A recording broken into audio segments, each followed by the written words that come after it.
I'm sorry, what? Yan guys, papasok kami sa loob ng kastilyo.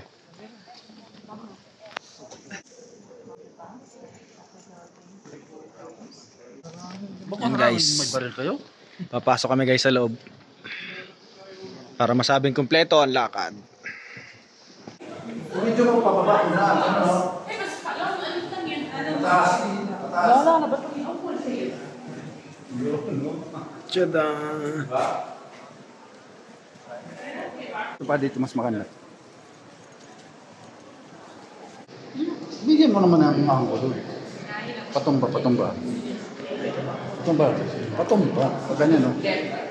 Hawakan mo kasi dalawa, ganun. Sa sige, marunong. Tiyada! Sabi ko, patumba eh. Umamit ko doon eh. Simulan mo ulit.